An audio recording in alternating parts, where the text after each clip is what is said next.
Today, we're going to dive into a story that, well, it might just hit a little too close to home for a lot of us. It's about that nonstop chase for success, the wall you inevitably hit, and the wild discovery of what true achievement actually feels like. This really just says it all, doesn't it? We see the highlight reels, the big wins, the picture-perfect version of success all the time. But what's happening behind the scenes? What's the real cost of that constant hustle? Well, that's exactly what we're about to get into.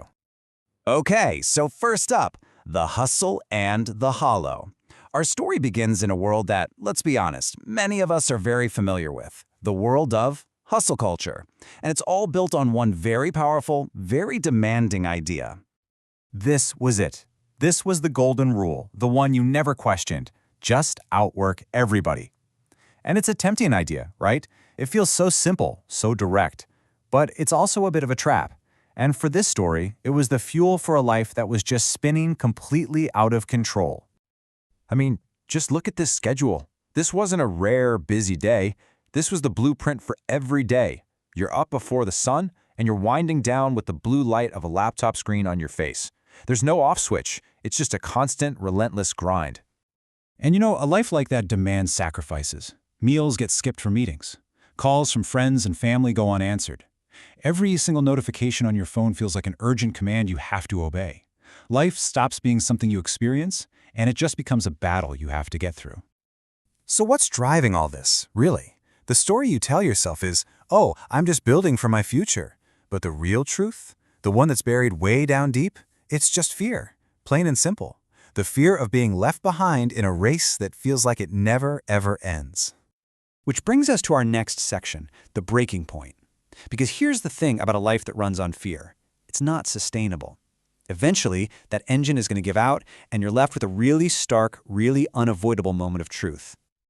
This is the question that pops up when you've given every last ounce of yourself. When the tank isn't just low, it's completely, utterly empty. What's even left of you at that point? The answer? Emptiness. Just a profound, hollow feeling.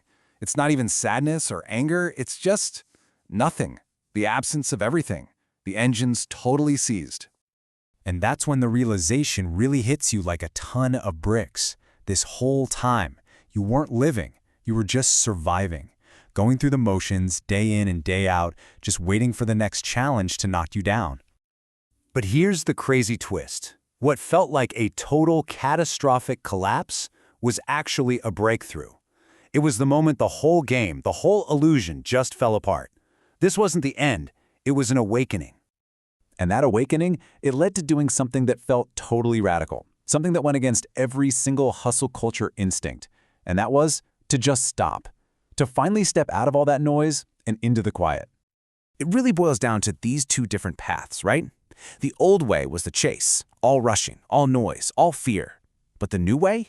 That's the pause. And in that pause you find silence, and in the silence you find truth. And from that truth, you finally get clarity. So what did that silence actually reveal? Well, once all the noise of the daily grind faded away, all the stuff that had been pushed down for years started to bubble up to the surface. All that buried stress, all that hidden fear, and one really simple, undeniable truth. Something had to give. This became the new North Star. It's such a powerful way to filter every decision you make. You just ask yourself, is this new project, this opportunity, this goal worth my peace? And if the answer is no, well, then it's just too expensive, period.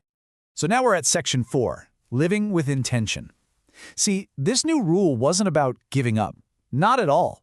It was about rebuilding from the ground up, based on a new foundation. Not on hustle, but on clear, deliberate intention. And the change wasn't some huge, complicated thing. It was actually built on these really simple daily practices. First, just learning to breathe, to actually take a second and be present. Second, learning how to really, truly disconnect, to set actual boundaries with work. And finally, learning to consciously choose where to put your energy, instead of just reacting to every little thing that comes your way. This pretty much sums up the entire shift in mindset. It's the difference between trying to force every outcome, to push this giant boulder up a hill, and learning to just flow with the current of life, to adapt and move with it, instead of constantly fighting it.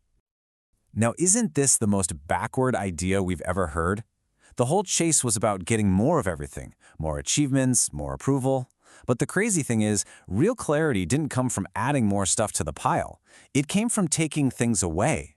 It came from simply needing less. So this entire journey, from burnout to awakening, it all leads to a completely new destination.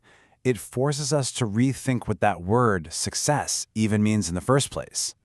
Forget the fancy job title. Forget the number in your bank account. What if this was the real definition of success? Not about what you have, but about how you feel inside. Just a state of deep internal calm. This is the absolute core lesson right here. We're all so obsessed with speed, with getting there faster. But how often do we stop and ask, am I even running in the right direction? I mean, it's way better to be walking toward the right goal than sprinting full speed toward the wrong one. And really, it all comes back to this. Mental clarity isn't some prize you win at the finish line. It's something you find the very moment you give yourself permission to stop running. It's there just waiting for you in the quiet. So the final question is, what are you running from? And what do you think you might find if you finally decided to stop?